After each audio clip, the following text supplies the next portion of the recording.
we shall proceed. All right, don't see anyone there, so we will call this regular meeting of Council to order for June 16th. And the first item of business, of course, is adoption of the minutes of the Council meeting held May 21st, 2014. Moved by Councillor Lefebvre, seconded by Councillor Morrison. Are there any errors or omissions in those minutes? Seeing none, all those in favor, opposed, and that's carried. Thank you. It's now time to approve the agenda, ladies and gentlemen. We do have a change tonight, and I'm looking for a recommendation that agenda item 5A regarding a notice of motion about economic development be removed from the agenda, and that the June 16th, 2014 council meeting agenda be approved as amended. Moved by Councillor Morrison, seconded by Councillor Powell. Any discussion? Councillor Powell-Davidson. Thank you, Your Worship. Is it timely to present another change to the, or request for change to the agenda? And what would that be, Councillor? Items 4L and M be combined, as they're both the same items in regards to dealing with unsightly property. I thought in the interest of saving some time, we might combine them both. Okay, I think we can probably just do that on the fly. I don't think it requires an actual change to the agenda, and I can certainly ask Council's permission at that time to combine items.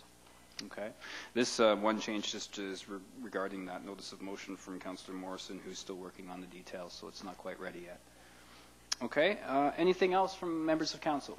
If not, I will call it then on the agenda as amended. All in favor? Opposed? And that's carried. Thank you.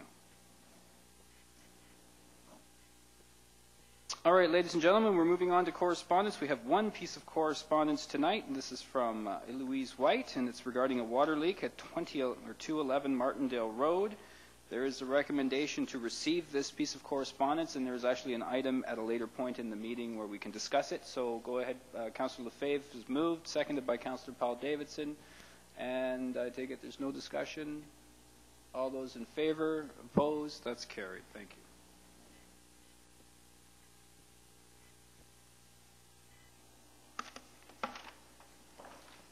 Okay, moving along now into the reports section of tonight's meeting, and our first report is actually from Councillor Morrison, who also chairs the Council Advisory Committee, and it's consideration of uses for vacant city-owned lot on the corner of Jensen Avenue and Alberni Highway.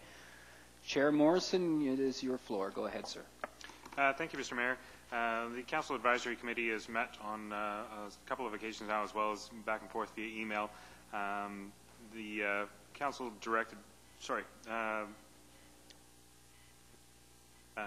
we've got basically to create a town center, the heart and soul of the city is what they've come up with, and incorporating green space and structural focal point. In order to use that grass still as green space, but to have it as a multi-use facility, creating a kind of a city center or a gathering place, the recommendation is as per the agenda. So we have quite a substantial recommendation there. Is there a member of council that's prepared to move that at this time? Go ahead, Councillor Greer. Is that a motion? Well, I'm still looking for something to put on the floor here. Councillor Neufeld, are you moving that recommendation? All right, and it's seconded by Councillor Powell. So now we have something to discuss on the floor, which is now a motion. It's three parts, and I will start with the mover, which is actually Councillor Neufeld, if you want to speak to it, and then I will go around the table from there. Thanks very much, Your Worship. I think this is a tremendous addition to the city, and I look upon it as being something akin to Stanley Park in Vancouver, Hyde Park in Toronto, Hyde Park in London, and the Tuileries Gardens in Paris. I think this can be a real statement. I think it's tremendous. Unfortunately, it is the creation of another city park that we're going to have to maintain, but and also it's costly to put in place. There are a number of things that would be required, as well as all of the things that are shown here, as far as the gardens. Whether you pave it, whatever you do with it, I think it could be extraordinary as far as the coming into the downtown area as far as the city is concerned from along the Alberni highway. It is something that could be a defining park in Parksville. I think it's tremendous. There is an issue with it, and I think that if I can comment from the material that Mr. Manson provided to us, Ladysmith did something similar as far as their terracing that 10 or 15 years ago it cost $250,000. I'm looking at this type of thing, and it is going to be into the millions of dollars to complete, but I think it would be beneficial. We would also have to provide washrooms, facilities, and this type of thing. And I think, you would actually want to put in some food trucks and things of that nature. I think this is a tremendous opportunity, and I just see it as being extremely beneficial as far as the city. I think it's a city space and would be tremendous. And from what Councillor Morrison and the Council Advisory Committee has come up with, I think some great ideas, and it's now a matter of how we execute them, but I think it's something that we have to look at as a tourism-driven community that is also going to benefit the residents in the community who would be able to use it extensively throughout the year. I think it's tremendous. Thank you. All right, thank you. So actually the seconder gets next opportunity. Then we'll go around. Be patient, gentlemen. Go ahead, Councillor Powell. Thank you, Your Worship. I'm just curious, was the BIA consulted throughout this process, or do they know about this plan? Because I think they had an alternate plan. Councillor Morrison. I did speak with Pamela from the BIA. This is actually just on the border. It's not actually within the BIA, but they have asked to be consulted and with the possible overview of having this included in the BIA if it does get built. Just to rebuttal for Councillor Neufeld's statements, this was intended as a sort of an option. The pictures aren't meant to encompass everything that they'd like to have seen. There's obviously several stages that this could be done in, as well as several build-out levels. I can see that it certainly will well within the millions range, that you could go quite high scale and do this quite large, or you can do it small scale and low maintenance and just have as a comfortable place for people to go. So I think their thought at this point was to spurt the idea, give it to staff, and allow them to come back with recommendations and different scales that could be done, possibly something that's done over 10 years, or implementing small portions over time. So. It's your turn, Councillor Greer. Go ahead. Thank you, Your Worship. Well, as chairman of that committee for the last couple of years, I have nothing but respect for them. I think, or I was wishing that they might have come back with 2 or 3 alternative ideas rather than one. I mean, we've already spent, I don't know, close to $2 million in buying that property, the houses off that property. And as Mr. Councillor Neufeld said, it would cost us millions to turn it into a park, which I think the last thing we need in the city of Parksville is another park to maintain. The cost would be horrendous. The idea, I think, initially when we bought those homes and took them down was that we would bring in a developer to develop a 3-4 story building there, a beautiful looking building since it is the entrance to the city, with commercial along the bottom, and we could still have some fountains and walkways and different things to make it a very nice entrance. But I think the last thing we need is another park for our maintenance department to look after. We've certainly got more than we can handle now. The idea is a great idea. I would have liked to have seen them come back with a couple of alternatives. But to spend any more money and not gain some revenue from that property, I think would be a major mistake. Thanks. All right. Do we have any members of council wishing to speak? Go ahead, Councillor Lefebvre. Thank you, Your Worship. The first thing I'd like to do is I'd like to thank the Council Advisory Committee for doing some very interesting research and proposing a very, very interesting project. I, like Councillor Greer, that I believe that, and let's not kid ourselves. There's an election coming up. This particular piece of property, as far as I'm concerned, during and after the election, we have to ask the good citizens of Parksville what they'd like to do with the property. And I think that there are a number of other options that I'll be talking about later on. I don't want to go into detail tonight, but from a practical point of view, I won't be supporting recommendations 2 and 3 this evening. I'll be supporting it that it be received because, first of all, in practical terms, it's not in the budget. We don't know what it's going to cost, and that's something that if the good citizens of Parksville decide that this is the kind of thing that they like, then we'd have to budget for it.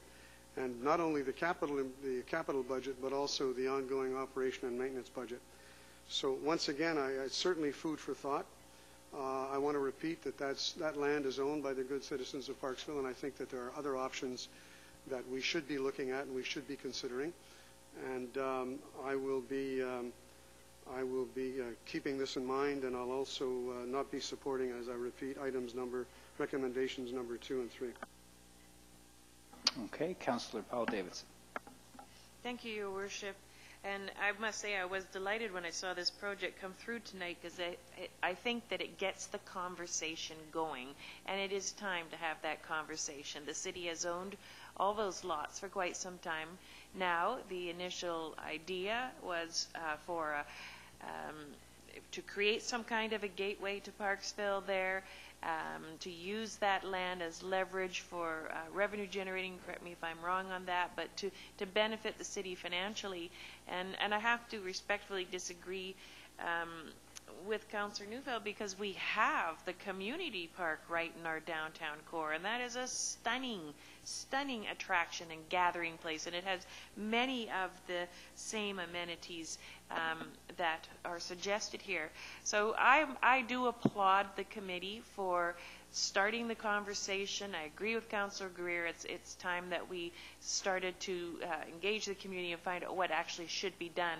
And, you know, maybe we're looking at bringing in something that is of benefit to the community but does generate revenue, and I'm thinking of possibly a public market or some kind of a farming training center or something to that effect. But I do think we need to have the discussion. I'm not going to be supporting going forward with the one idea tonight, but I really do want to receive this and use it as a starting point for more discussions on what should be done with that property.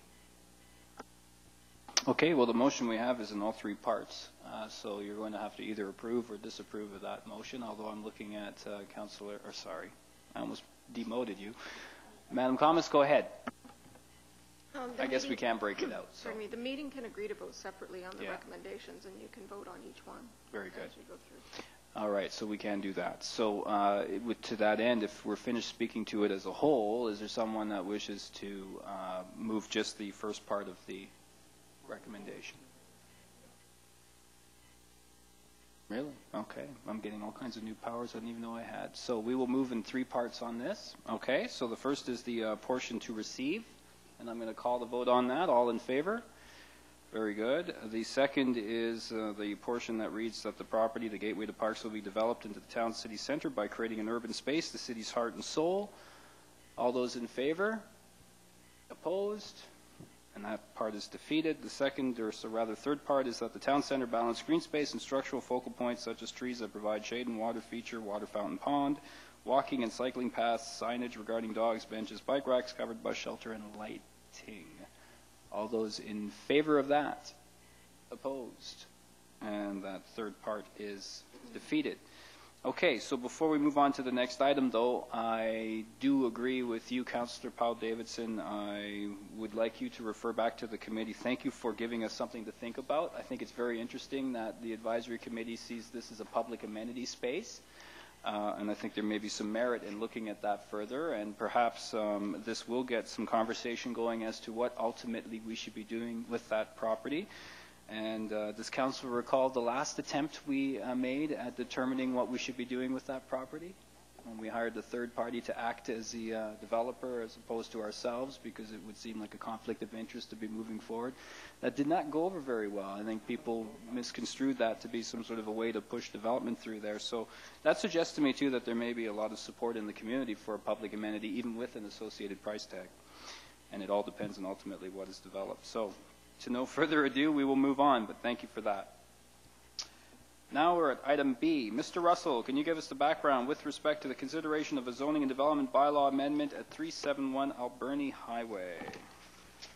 If I may, Your Worship, before Council consideration this evening is an application requesting a zoning and development bylaw amendment from the existing comprehensive development CD21 zone to a new CD zone for the southern section of the property at 371 Alberni Highway, approximately 4.34 acres.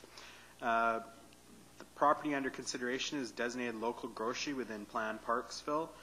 This designation is intended to provide for the development of a grocery store and other related retail development services that are adjacent to a residential and surrounding area, and the proposal is consistent with the OCP policies. Very good. In Council, we have a three-part recommendation there, which essentially refers this to the ADP and then sets up an opportunity for an open house. All right, so moved in total by Councillor Lefebvre, seconded by Councillor Paul Davidson. Discussion on that motion. Councillor Lefebvre.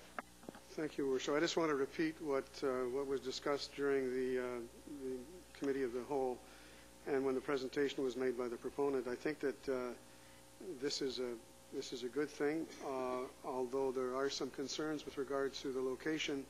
It's going to become a busier place than it is now, and I would sincerely hope that the whole issue of Councillor Neufeld talked about pedestrian safety. I talked about automobile traffic and those sorts of things, and those are going to have to be key, so that all of those aspects are looked after. And that would be my recommendation, aside from approving this. All right, thank you for that, Councillor. So, further comments? All those in favor? Opposed? And that is carried unanimously. Thank you. Now moving to item C, and once again, Mr. Russell, can you give us the background with respect to consideration of a zoning and development bylaw amendment at 312 Hirst Avenue? If I may, Your Worship, before Council is an application for a zoning bylaw amendment at where Kingsley Manor is located, from the existing RS1 zone to a new comprehensive development zone. As was mentioned in the staff report, the original proposal was 29. That's now being clarified as a 28-unit development. The proposal that's before Council would trigger an OCP amendment application. So part of I guess what the staff report is asking is, in a sense, whether Council is prepared to look at an OCP amendment or not, and if so, does Council have sufficient information based on the proposal to date to make an informed decision? And therein lies the question. So before I entertain a motion on this, since the second part of this is actually simply asking for more direction, why don't we have a bit of a discussion to see how we all feel on this matter? Who would like to start? Go ahead, Councillor Greer. Thank you, Worship. I think this is a great development, and it's going to serve a great need for the community, and I don't see any reason why we shouldn't get this underway so they can at least get their plans in place so they can get the funding for it. So I'm certainly 100% behind it. Thank you. Okay, well, I saw Councillor Powell, and then I'll go to Councillor Neufeld. Thank you, Worship. I, too, agree with Mr. Greer. Imagine that. Wow. Councillor Neufeld, please. Thanks very much, Your Worship. I think that we can proceed with the application. And, you know, if things do go awry later on, we can always pull out of it. Because right now we're just working with staff to move it forward. Because I understand that the catch-22 that's involved, and I know that the Lions Club has limited funding, and so I think it's Kingsley. But it's Lions Club. So anyways, yeah, I agree with Councillor Greer. It's June 16th. Councillor Neufeld. Thanks very much, Your Worship. I'm in agreement with the two councillors that have just spoken, and I think that Mr. Brown has given us a good indication of the degree of planning, and the fact that they're moving from 29 to 28 units is reasonable, given the fact the explanation that he gave as far as electrical paneling and other things that are required as far as space in the ground floor. I think that going forward, to provide him with the assurance that we will support it, and so he can go looking for the money is critical for this.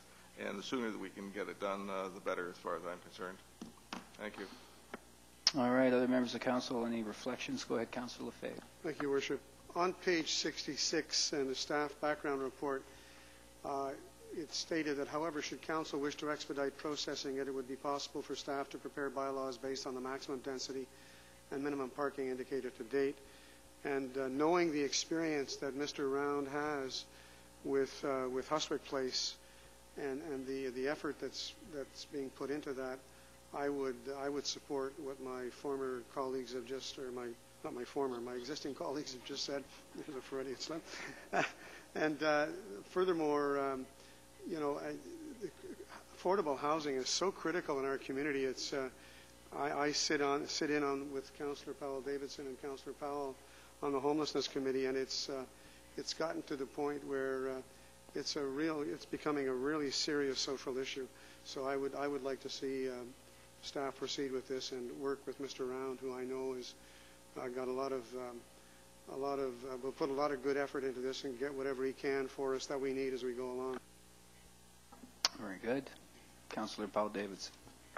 I wasn't going to weigh in, but I just have to say that we know we need affordable housing. We know we've needed it for a long time.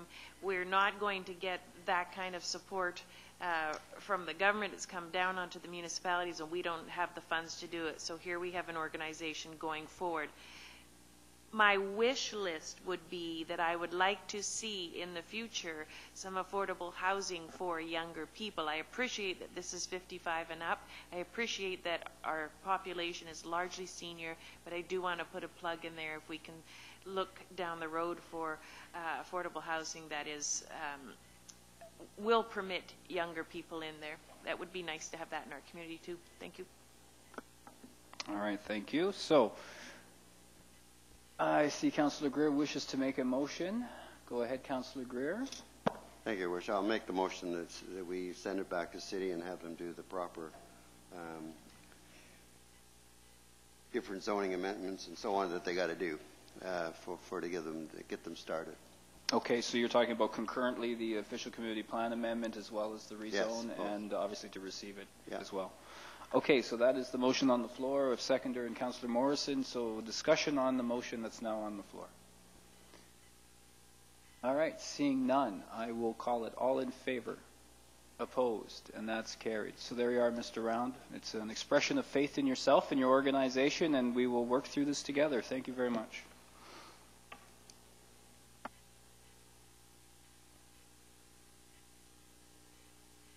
All right, moving right along. Mr. Russell, can you give us the background with respect to the follow-up report, consideration of a development variance permit to waive the requirements to provide works and services triggered by proposed subdivision? This is a variance. I will be inviting members to speak to it as well. If I may, Your Worship, so this is a follow-up report to the report for the waiver of servicing requirement for the proposed subdivision at Seaway Drive.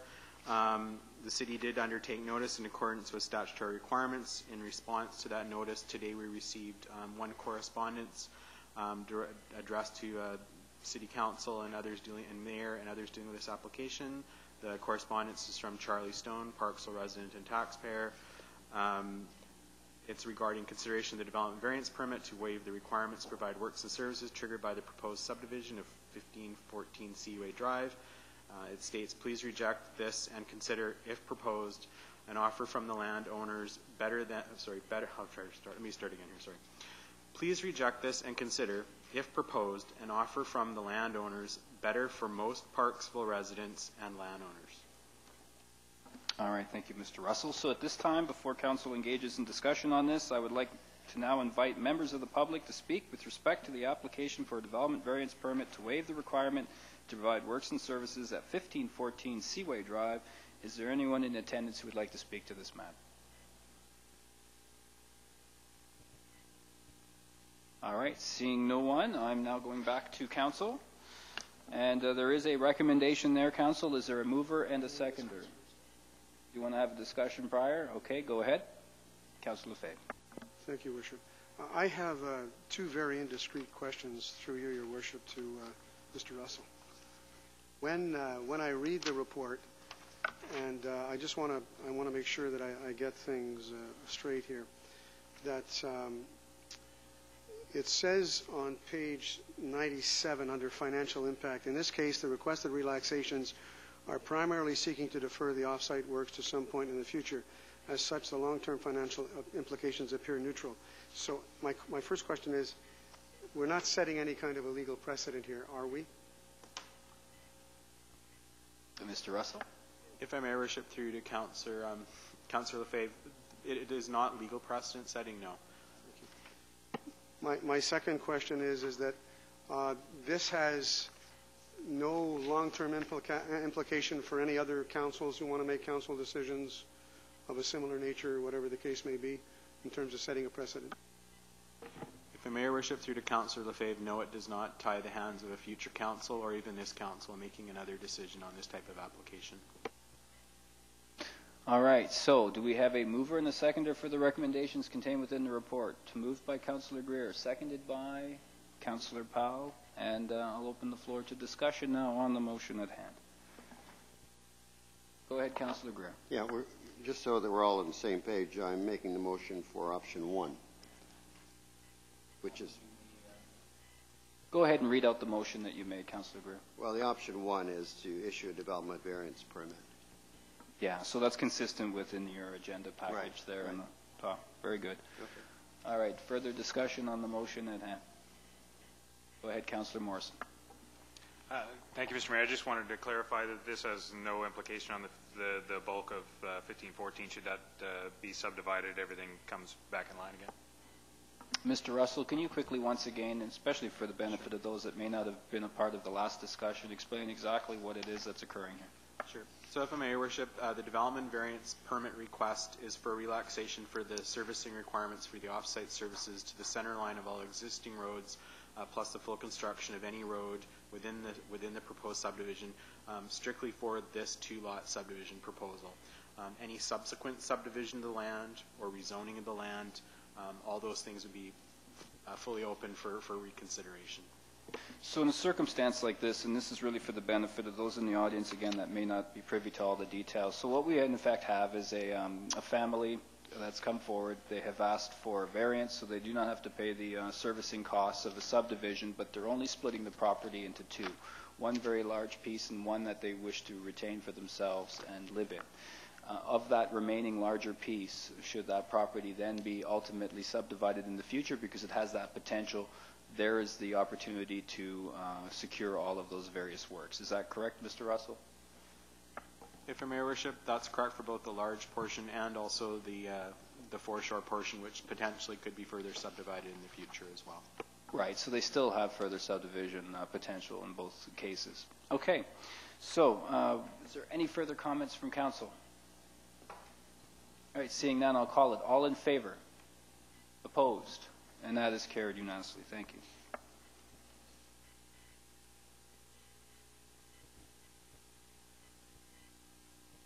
That's for the whole motion. Yeah.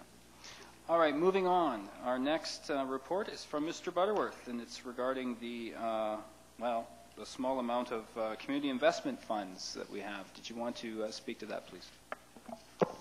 Thank you, Your Worship. The municipality is required to prepare by June 30th a public report on the use of the small community and traffic fine revenue sharing grants in accordance with an agreement the city signed in 2012. In 2013, the city received $222,595 for the small community grant and $75,225 for the traffic fine revenue sharing grant. The small community grant is assigned to general revenues and is not used for any specific project or cost center. The traffic fine grant, on the other hand, is assigned to the RCMP budget and is used to fund an additional officer. And the recommendation is as per the agenda. All right, so there is a recommendation there, Council. Do we have a mover and a seconder? Moved by Councillor Paul Davidson, seconded by Councillor Lefebvre. Any discussion? I just think it's somewhat poetic that the fines generated help to support the individual that gets the fines generated. Like very good. That's right. It is. Yeah. Very good. So all in favor? Opposed? And that's carried. Thank you. All right, Mr. Butterworth, you're on a roll. Can you please provide us the background for item F, which is the 2013 Statement of Financial Information? Yes, if I may, Your Worship. The municipality is required under the Financial Information Regulations to prepare a Statement of Financial Information, or SOFI as we call it, by June 30th for the prior year under the Financial Information Act. The SOFI is required to include specific financial information, including audited financial statements, a debt schedule, council and employee remuneration and expenses, and a listing of payments to suppliers, among a few other things. The one amendment I'm suggesting to the schedule of elected officials' remuneration expenses involves a $450 reduction to one of the councillor's expenses, as the amount was double counted. This schedule, amended schedule, has been circulated to council. The original is on page 138 of the agenda. That's the unamended one. So the recommendation is as per the agenda, but with council's discretion, the amended council schedule of elected official remuneration expenses could be inserted. Okay, so in effect it is the recommendation as amended based on the inserted schedule, right? Correct. All right, so do we have that as the motion from council? Moved by Councillor Fave, seconded by Councillor Morrison. Any discussion? All right, seeing none, Councillor Greer would like to discuss it. Go ahead, Councillor Greer. Thank you, Your Worship. I think over the last several years when we're doing this budget, I would certainly like to see more detailed report, and I feel that we get grouped amount of monies and we don't really know what's in behind those. I'm sure that each department head brings to the CAO their budget every year, which is itemized, and I would like to see those itemized sheets come to council prior to any budget meetings. I think it's council needs to have a little bit more information when we start looking at budgets. We are looking after the taxpayers' money, and I think it's very, very important that we look at where the money is going in detail, in some detail, not necessarily as our CEO says pens and pencils, but we should have a more detailed report so that we understand where the money is going and where we might be able to save some money. So in future councils, I think it's very important that we have a little bit more detailed report when it comes from the finance department. What they do now is fantastic, but I'm sure that each department has a budget of their own and an itemized budget that goes to our CEO, and I would like to see that shared. Thank you. All right, thank you, Councillor Greer. I know we'll be heading into a provisional budget sooner rather than later, and you can certainly request even more detail should you choose to do so. All right, so we have that motion before us. Do we have any further commentators? Go ahead, Councillor Neufeld. Thanks very much, Your Worship. Much following along the same line of Councillor Greer, I look at some of this stuff and I think, you know, we're spending a tremendous amount of money. And one of the questions that I have just is a very simple thing. The Receiver General of Canada, we're remitting over $2 million to the Receiver General. You know, that's really quite remarkable. I mean, is that GST tax? And if that's GST tax, you know, that supposedly suggests we're buying, you know, a tremendous amount of goods and services. And so I look at it, and if we're buying it at 5%, this would suggest that we're in fact buying goods and services, you know, in the range of $40 million. And I was just wondering, what does that figure represent? And that's the question that I have. What does that represent? If you could, please. Go ahead, Mr. Butterworth. Thank you, Your Worship. Through you to the Councillor. The Receiver General payment in there is primarily, I'm not sure what percentage, but almost all of it relates to the RCMP. We have a monthly or quarterly contract we pay with them, as well as prisoner expenses and costs for the building that they're in. Good. Thanks very much, Your Worship. it's that type of information that I'd like to have. I just didn't know.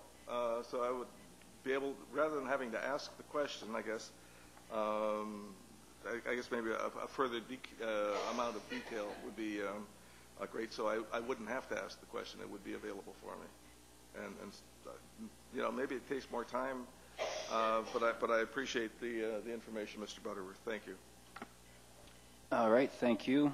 As I've always stated, I always encourage members of council to bring your questions to staff, not only at our regular meetings, on any matter that you're curious about. And let's keep in mind that this is merely us fulfilling our requirements of reporting to the provincial government and certainly to the public as well, but the real detail comes in the actual budgeting process.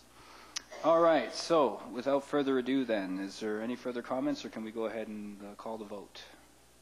All those in favor? Opposed? Carried. Thank you. All right, Mr. Butterworth, we're not letting go of you yet. Can you give us the background with respect to the amendment to the Utilities Account Adjustment Policy, please? Yes, if I may, Your Worship. On March 3rd, 2014, a staff report was brought to Council outlining various options to amend the current Utilities Account Adjustment Policy, also better known as the Water Leak Adjustment Policy. At the March 3rd meeting, Council directed staff to update the policy based on option 2C of the staff report that was presented then. The current policy only allows for one leak adjustment in any 5-year period. Option 2C essentially allows a reduction in the charge for subsequent leaks to 50 cents per cubic meter for any leaked water, so that it is not billed at the much higher tiered water rates. The water charge would also be capped at $300. If it was a substantial leak, then it would be a $300 maximum charge. Also included is a full adjustment to the sanitary sewer charge if the leak does not enter the sanitary sewer line. So if it was an irrigation leak that would not enter the sanitary sewer lines, then a full adjustment would be allowed for that as well. Staff and equipment costs are estimated at $60 per leak, so the administrative fee has been increased from $50 to $60, and the recommendation is as per the agenda. All right, thank you for that. So we do have a recommendation. This is actually prompted, ladies and gentlemen, a little bit at least by the correspondence that we received at the beginning of the meeting, which is a senior who unfortunately had a leak that she wasn't aware of, and it did occur for a second time within a 5-year period, and then is left with a very large bill. You may recall that there have been at least 2 occasions that I can recall where we've had folks come as delegations in very similar circumstances. And so at some point, I think it makes sense to revisit the policy. I'm not particularly happy about parading these folks in front of council for something like this. In every case that we've had, it was solely an unfortunate situation. It wasn't through an act of negligence or somebody just not caring about keeping their water system intact. So my hope is that council will see some validity in this recommendation and turn it into a motion, and we can actually get a policy that strikes, I think, a better balance in this particular area. To that end, is there someone willing to move it? So I see Councillor Morrison and Councillor Greer. So now on the motion, is there any discussion? Go ahead, Councillor Morrison first. Thank you, Mr. Mayor. Just for clarification more regarding the letter that we received. So if we're waiving that, that would also get waived on her sewer bill, because that it would be a direct, because it was the toilet was the issue, not irrigation. That would the sewer bill be waived at the same time? Under the amended policy that's presented, if it was a leak through the toilet, then that's going to go through the sewage treatment plant, which we do get charged for. So the sewer charge would not be waived in that situation. So even with the new amended policy, this person's stuck with that bill? That's correct, Your Worship. So that kind of deflated the heck out of me and everything I just said, didn't it? All right, so we do have a policy there, and then I have another resolution for new business that might take care of the initial person that made the correspondence. Go ahead, Councillor Lefebvre. Thank you, Your Worship. When we instigated the toilet, low flush toilet rebate program a couple of years ago, one of the things that one of our staff so aptly pointed out, I believe it was the building inspector, there's a way for everybody to make sure that your toilets aren't leaking water, and that is you put in a vegetable dye, and maybe that through the communications officer, that type of advice could be provided once again to people, reminding them if they're not sure if their toilets are leaking to do that, because I believe, and I think it's if the colored water disappears or something like that, then your toilet's leaking, and it would be an indication to do something about it. I may be wrong on that because I've got a great memory, but it's short. But I know that that can be done, and I believe that given this particular situation, it would be a good idea for people from time to time, if they're not sure, to take the initiative and check to see if their toilet tanks are leaking. Very good. Further comments? I think I had another hand up. No? All right, I'll call it then. All those in favor? Opposed? I'm going to be looking for a motion under new business regarding the earlier matter.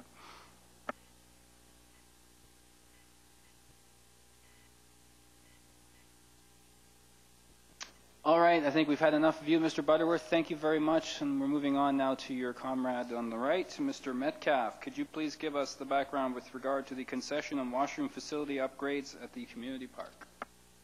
Thank you, Your Worship. This report introduces for Council's consideration an option to convert the existing washroom concession building at the community park to washrooms and chain stalls only, eliminating the concession function and providing concession services by constructing parking pads for lease to mobile food vendors. As a bit of a background, the need to replace the current concession washroom building with a larger facility and expanded concession washroom and chain stalls is a project recommended in the community park's master plan. That was adopted by Council in 2008. In the plan, it was identified that the existing facility is undersized to meet peak demands on weekends and special events during busy months of July and August. It was further identified that the new building was to be a West Coast design using natural materials to fit the park settings. It was to reflect LEED-based green building principles such as passive solar heating, natural lighting, green roof, water fixtures. The order of magnitude budget in the plan was $290,000, and that is included in the 2014-2018 financial plan, and that is a project to be constructed this year. In reviewing the projects and similar natures in other communities, it's been determined that the funds that are currently allocated for a project of that scale are insufficient. So we're now seeking council direction in terms of how to proceed. One of the options that's being presented in this report for consideration is to use the funds currently allocated in the financial plan to renovate the existing building, eliminate the concession function, construct pads for mobile food vendors to meet that need. It's anticipated that renovation would include an upgrade of the exterior facade of the building, as well as the addition of family washroom or change room where the concession is currently located. It's staff's opinion that there wouldn't be sufficient funds to increase the size of the facility, so it would just be more or less renovating the existing one. The number and locations of mobile food vendors would be established with a goal to meet both the low and peak demands for park users, and the pads would be serviced with power and water and with a permeable surface, and the locations are yet to be determined. The recommendation is as per the agenda. All right, so we have a multi-part recommendation. Do we have someone prepared to make that a motion? Councillor Powell Davidson. Do we have a seconder? Councillor Morrison. Discussion. Councillor Powell Davidson. Thank you, Your Worship. And thank you, Mr. Metcalf. I just love it when problems come to council with very creative solutions. I think the idea of going to pads to have mobile food vendors, we have at least a dozen of them in our community, is a great idea.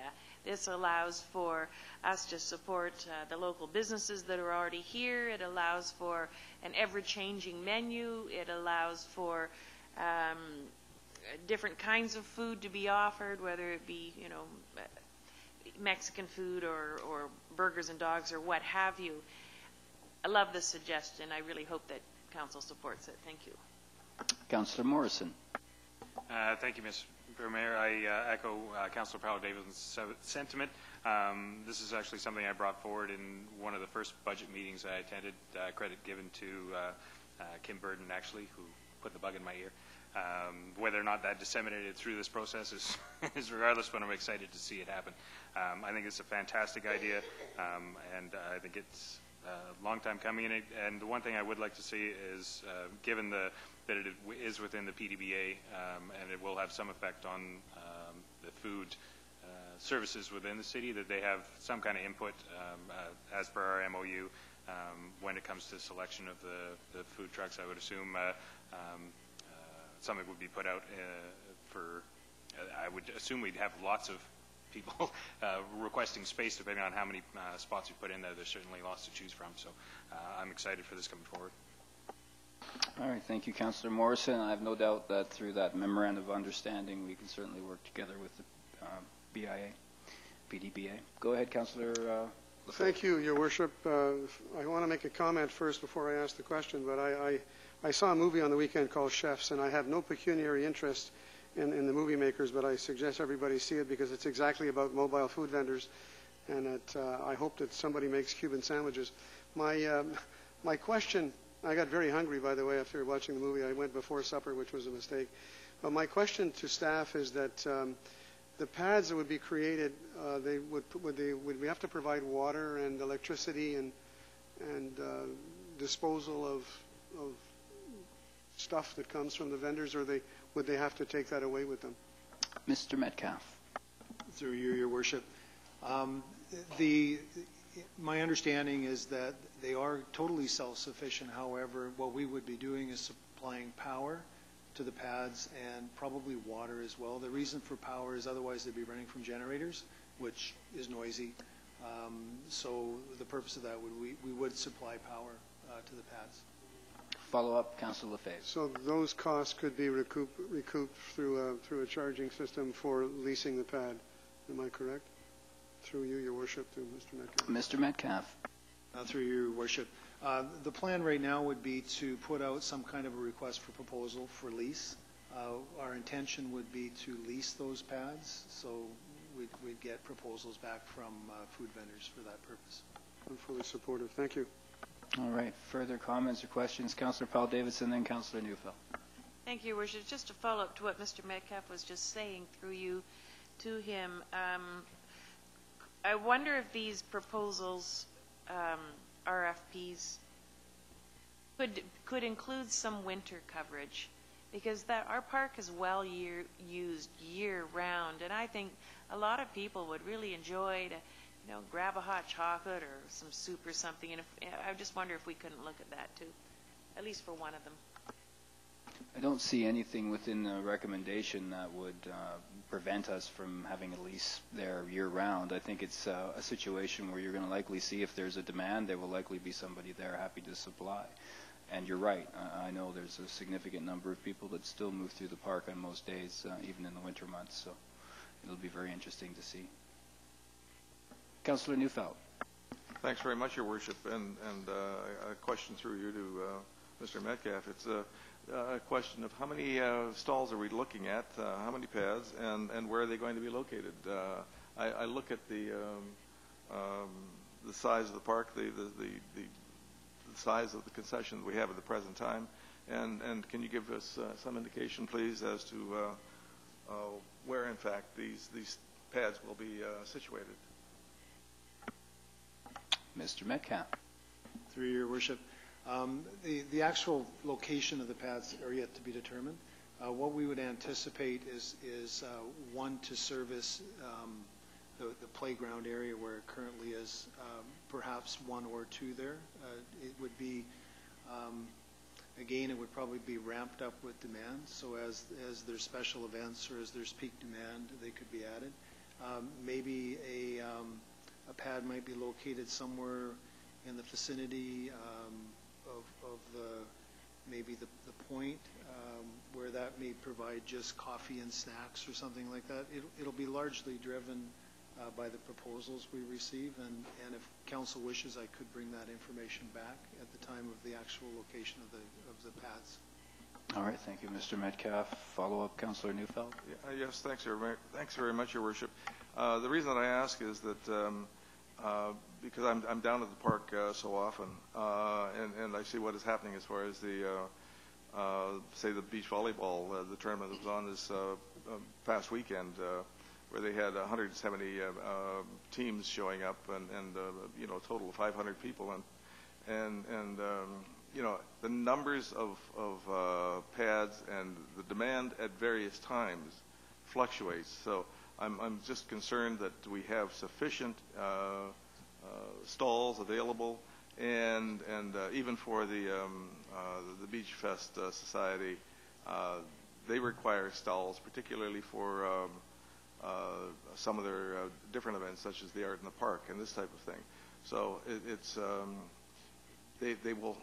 it would be great to have them located throughout the park, and that's more for access to everyone rather than being congested in one particular area. So one or two by the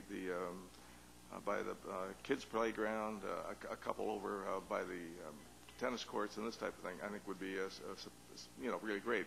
But there's a cost to putting this type of service in, and I recognize that. But if we could do that, it would be, I think, a tremendous boon for the use of the park. Thank you.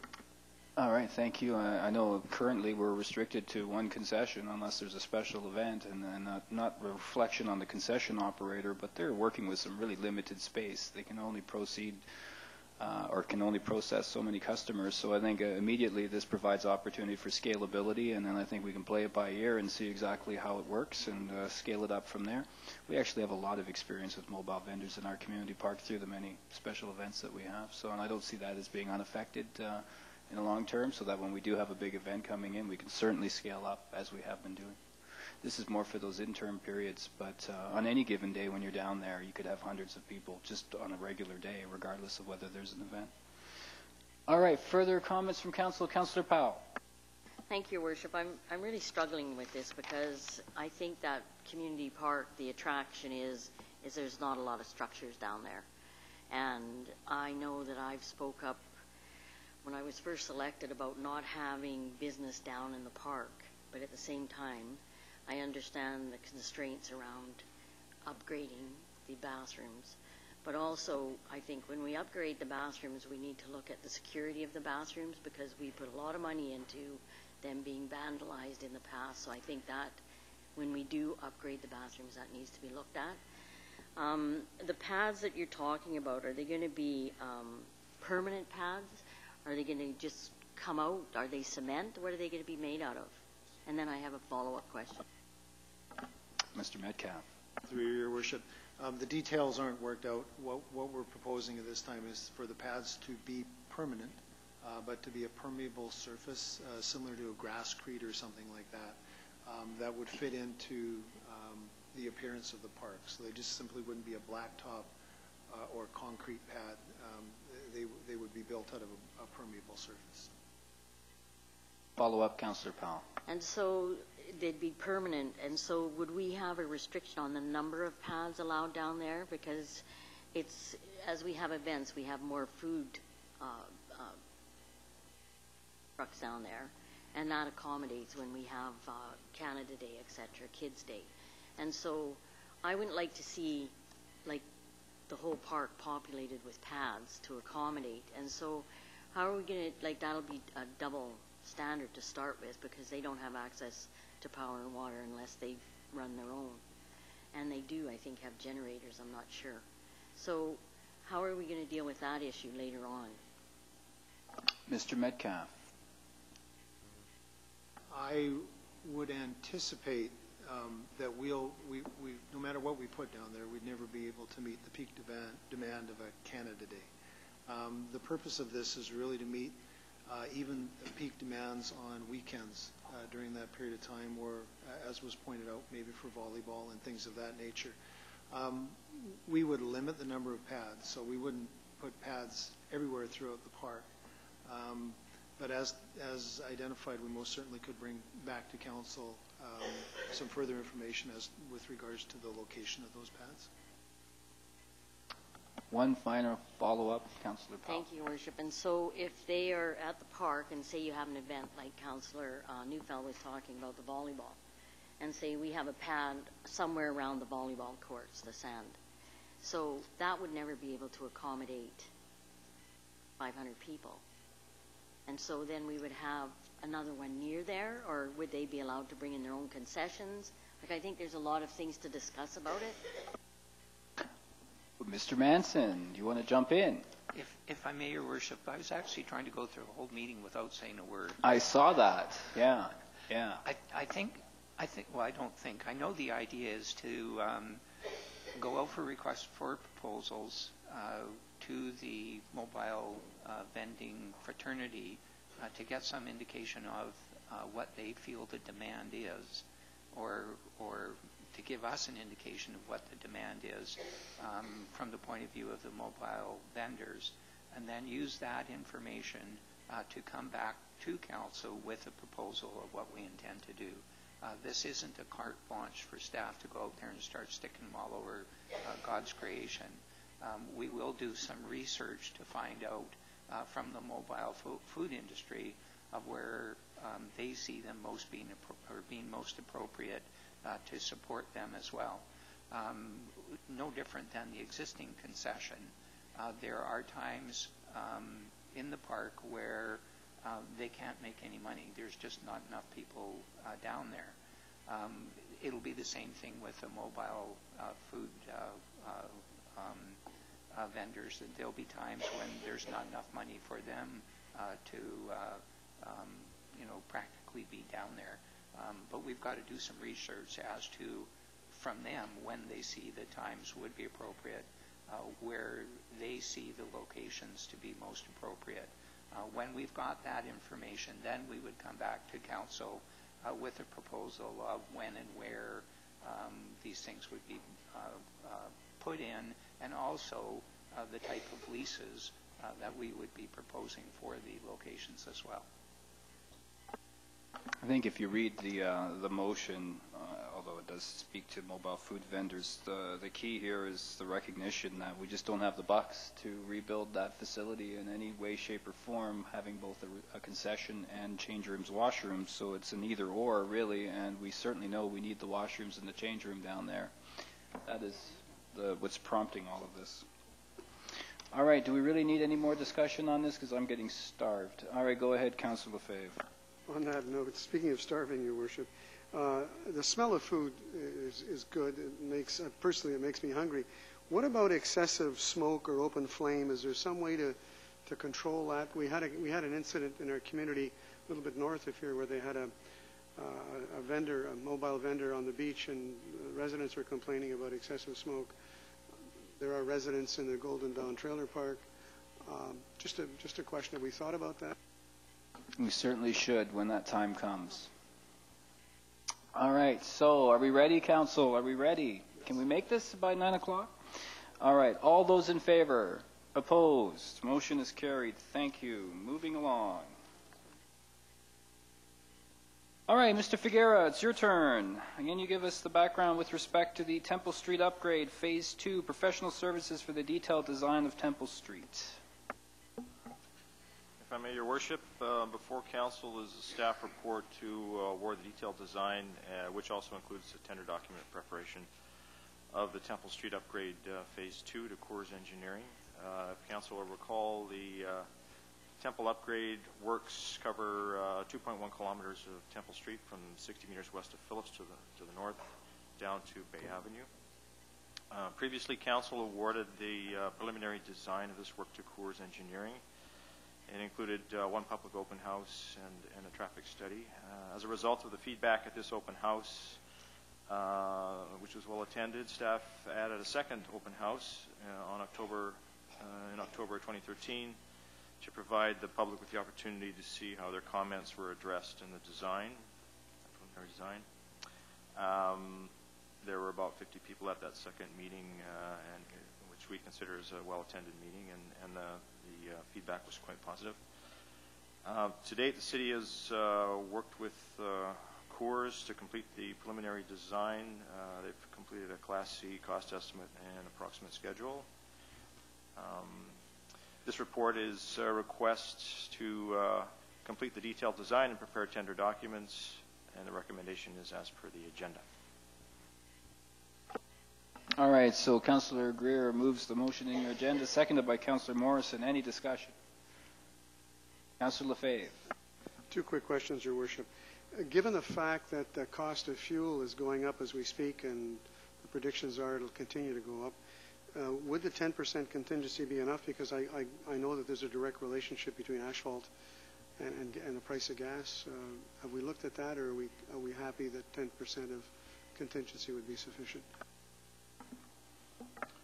If I may, Your Worship, through the councillor, we're fairly comfortable with that amount of money that's been identified.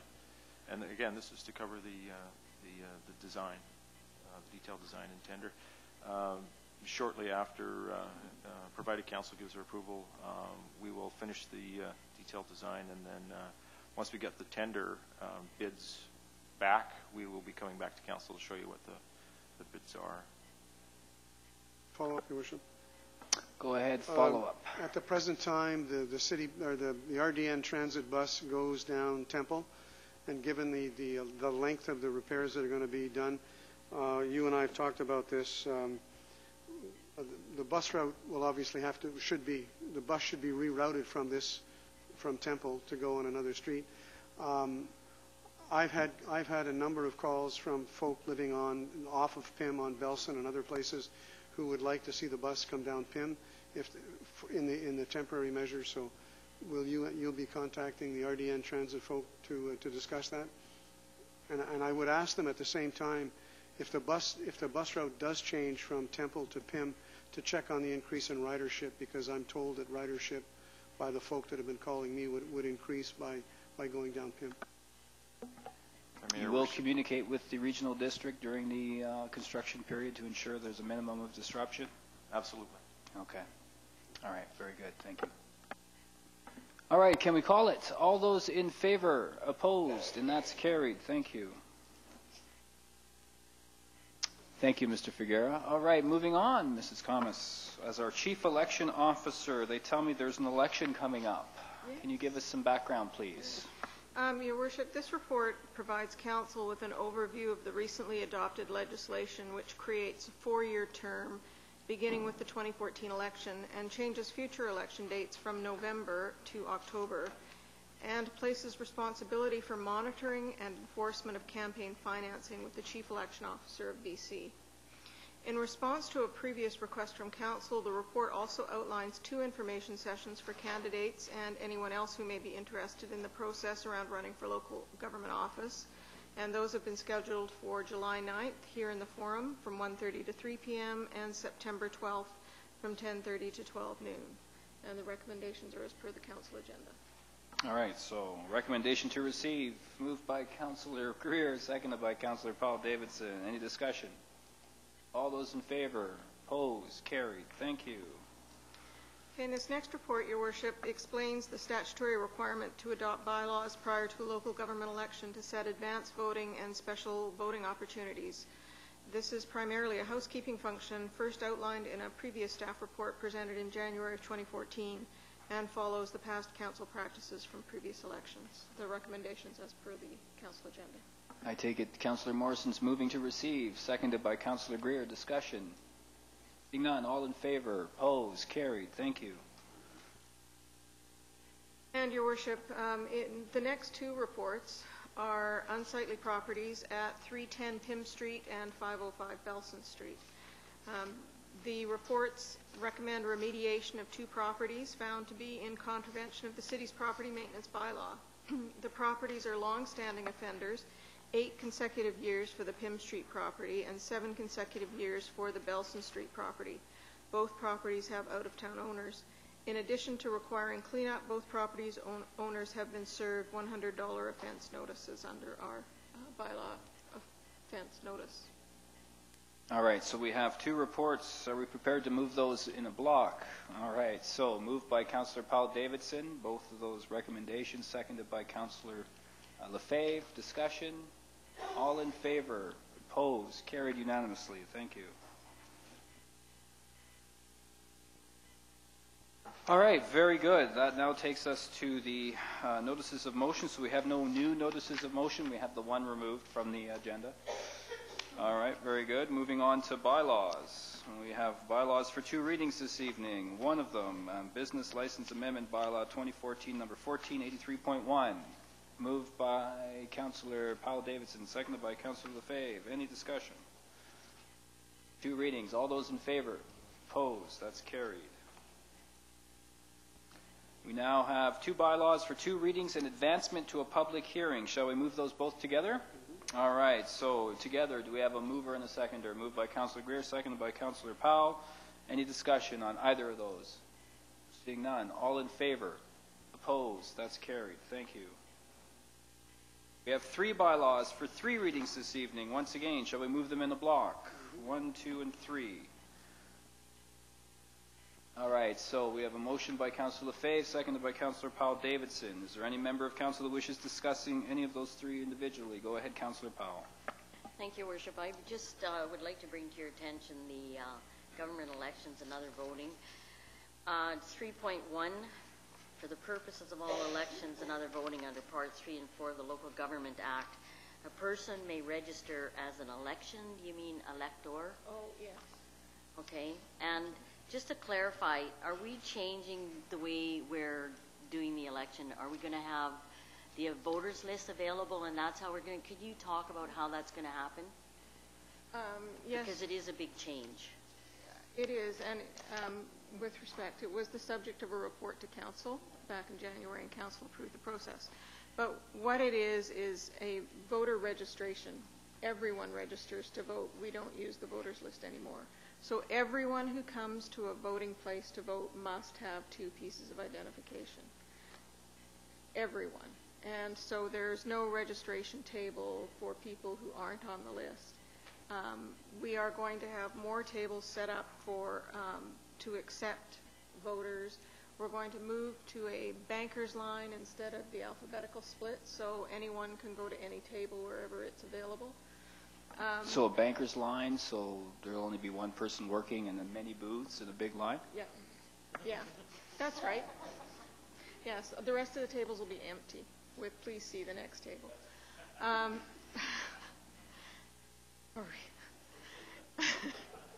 It's been a long night, I couldn't help it. Yeah, so we are undertaking a publicity campaign. We've had information out in the city page.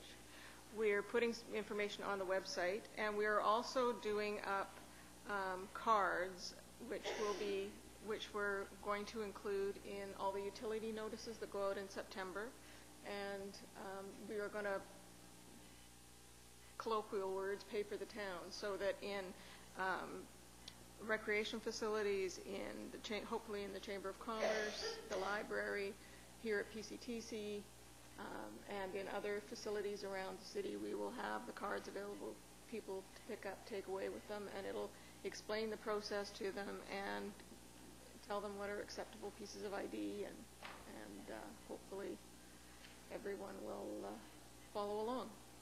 Follow up for Councillor Powell. Can you give me some timelines for the campaign to start? Like how far in advance are you going to start that? Oh, we're starting that now. Okay. We're starting the advertising process now. Councillor Lefebvre. Thank you, Worship.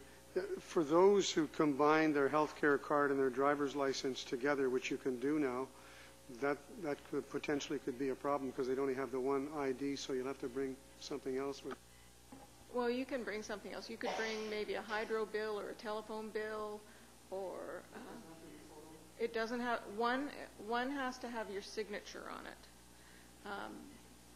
and your name and your residential address, but it doesn't have to be photo ID. Well, let's just hope that some of these changes will result in a slightly higher voter turnout, since, folks, this is the last place where a true representative democracy exists. All right, can we call it? All those in favor on those three items? Opposed? And that's carried unanimously. Thank you. It's read 3 times. Now, up for final adoption, we have one bylaw tonight. It's Development Cost Charges Amendment Bylaw 2013, number 1437.1. And I need a mover and a seconder to adopt.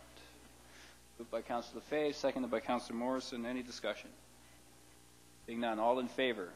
Opposed? Carried unanimously. Thank you. Oh, you're in opposition? Very good. All right, so we have Councillors Powell and Councillor Neufeld in opposition of that. Still passes, obviously. Moving on, new business. Does any member of council have any new business? I have one item before we carry on. As a result of our earlier conversation, I'm wondering if a member of council could pass the following motion, that staff be directed to provide a utility bill adjustment as requested by Mrs. Eloise White of 211 Martindale Road in her correspondence dated June 1st, 2014. Moved by Councillor Powell, seconded by Councillor Greer. All right. You're going to make me read the correspondence again? No, I just wanted to know how much leeway we would do. As we have in the past, what we typically do is we average out what our usage is, and we would provide that, and then obviously the overburden would be taken. And go ahead, Mr. Manson. If I may, Your Worship, what this would do would be the first application of the new amended utility billing adjustment policy that Council passed earlier in the evening. Well, according to what I was told, it wouldn't meet the criteria of the newly amended policy. Hence why I've modified this to take out that portion about meeting the new amended policy. See, I'm still mad from that earlier. If I may correct you a further time, Your Worship, what the Director of Finance said was that it wouldn't affect the sewer portion of the utility bill. It will still affect the water portion of the utility bill. That's not what I heard, but I'm seeing him nod. So, I mean, as long as this is taken care of, I'm happy. So, very good. So we will, as you had heard from our CAO, move that motion and it will apply to the new policy. All right. So, without further ado, is there any further discussion on that? All those in favor? Opposed? Carried. Thank you very much. I'm sure she'll be very happy.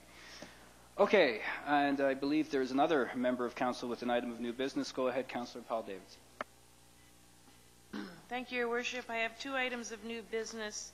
I know it's been a long night, so I will not present a very long FCM report, but I have just returned from the Federation of Canadian Municipalities Conference, where I did attend many very valuable workshops, one on extreme weather, why and how we must adapt, one on disaster readiness, and these were valuable lessons learned from other communities such as Calgary and the floods, Vancouver and their riots, and Quebec and the train accident. A third seminar or session that I went to was what communities can do to promote small businesses. And then finally went to the trade show, picked up some new information which I will pass on to staff, and I also attended a session on women in local government.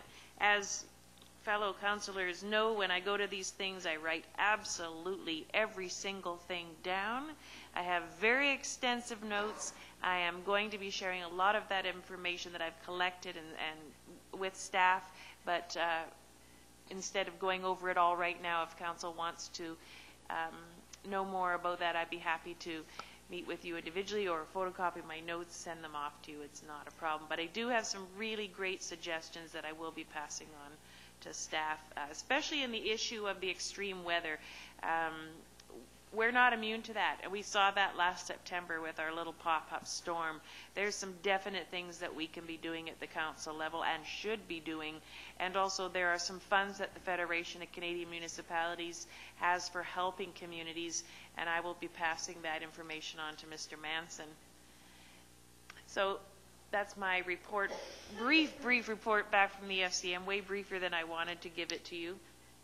But all right, thank you. In the interest of it being after 9. My second piece of new business is I would like to make a motion that council direct staff to amend the current lease between the city and the Parksville and District Historical Society to allow special events, including but not limited to farmers markets and or craft or artisan markets, to be held within the grounds of the Parksville Historical Museum.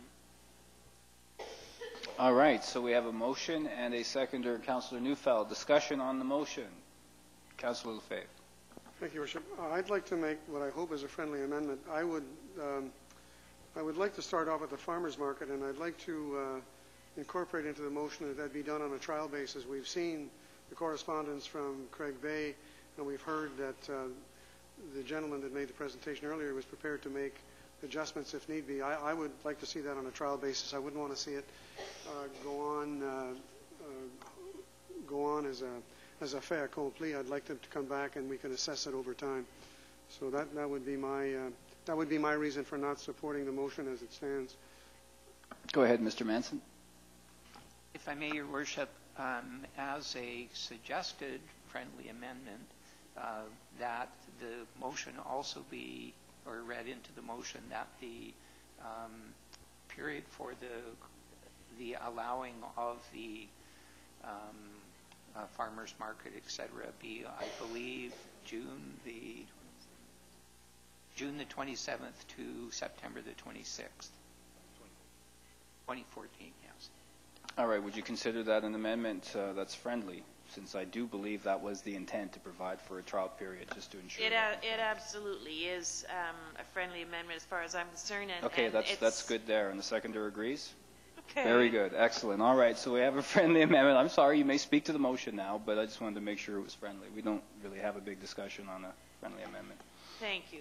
I'm pleased. We'll move ahead. All right, very good. So we have the motion. This will, in effect, provide for an opportunity to have a trial. Councillor Powell. I just would like some clarification. And would you read that motion? It's for farmers market and something else you said? Okay, I will read it. This was actually written for me, so I just want to point out it's to allow for special events, which they already have, including but not limited to farmers markets or craft or artisan markets. And the idea behind that is there are plans to include artisan, some artists that are in keeping with the theme of a farmers market or the historical aspect. For example, bring in blacksmiths to work in the blacksmith shop to bring alive the buildings that are there. So there'll be some artists involved, but it's a farmers market. That's their goal, is to run a pilot project over the summer that's a farmers market and include some artists in there. Thank you for that. Councillor Neufeld. To address some of the concerns as far as artisans and that, Your Worship, thank you. There have been artisans on the property before. There has been the blacksmith. There have been other artisans showing their wares and being involved with the historical society. So that this is not something new. It is in addition to the farmers market and in conjunction with. So I'm very much in favor of this. All right, so would you mind if I allow Councillor Powell to go first? She's jumping at the bit here. Go ahead, Councillor Powell. Thank you, Worship. And so I think people that go and open up the blacksmith shop, and that's more like actors, that's not artisans. When this was first brought to council, this was brought to council as a farmer's market. It would be in direct competition with the Tuesday night. I don't support having artisans. I think there's other ways for the museum to promote the museum, and artisans is not one of them. And so I won't be supporting it with the artisans in it. All right, thank you, Councillor Powell. Councillor Lefebvre. Thank you, Worship. I just want to echo what Councillor Powell has said. There's 30 farmers that are coming to this market, and I think that on a trial basis, I think that's sufficient. If we start mixing it up with artists and artisans and that sort of thing, you tack on how many more plus the farmers, so you get an issue of control, and you get all of these issues that are where the expressed concerns have been made by the Craig Bay residents. I'll support what Councillor Powell's doing. I won't support it if the artisans are included. I'd like to see it to be a true farmers market to start off with and see where it goes from there. All right, well, that is a component of the motion that is on the floor right now, as was read out by Councillor Powell-Davidson, so you may not be able to support that motion.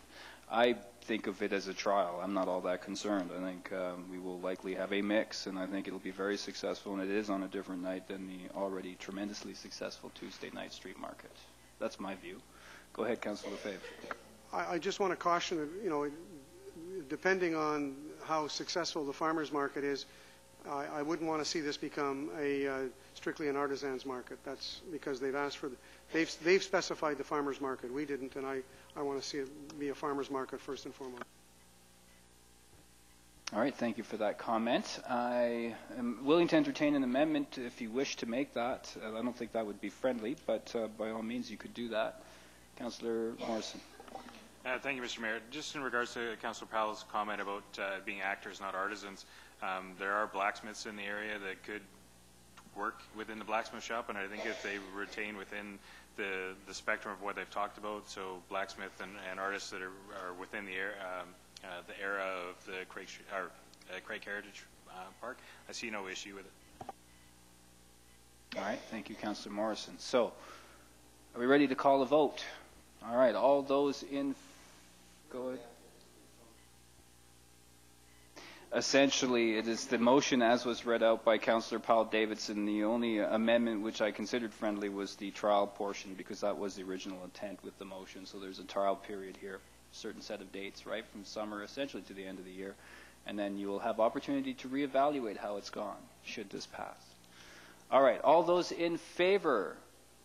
Opposed? And that is carried. All right, thank you. Not yet. I do have one item of new business. Bear with me, ladies and gentlemen. I'll keep it very, very short. I think this has already been expressed through some of the media at least, and that's just coming back again from the FCM, the realities that we have a situation where we have a Building Canada plan and no framework agreement between the province and the federal government to allow that money to flow through to cities and towns such as ourselves. And as you all know, ladies and gentlemen, we are moving toward a time frame where we're expecting to have a referendum on borrowing with respect to our water system. I just wanted to bring everyone up to speed. We do have an ERWS meeting planned for the 24th of this month, and it's my understanding that at that time we will have much more detailed financial information as well as some options in terms of costs, etc., related to the water treatment system. And I'm going to suggest to Council, we don't need to make a decision today, but my suggestion will be we approach this in three ways. We go ahead and send applications to both the provincial and federal government, irrespective of any lack of a framework, just so we get it out there on record. And that at the provincial level, should we not be able to receive any sort of an indication as to funding, that we request a delay in the time frame required by the order that was given to us to build this treatment plant. So that's just a suggestion. We can have, obviously, opportunity to discuss that at a later time. Is there any other member of Council with any items of new business? Very short, brief items of new business. Very, very short, brief. Go ahead. Councillor Neufeld and then Councillor Lefebvre. Thanks very much, Your Worship.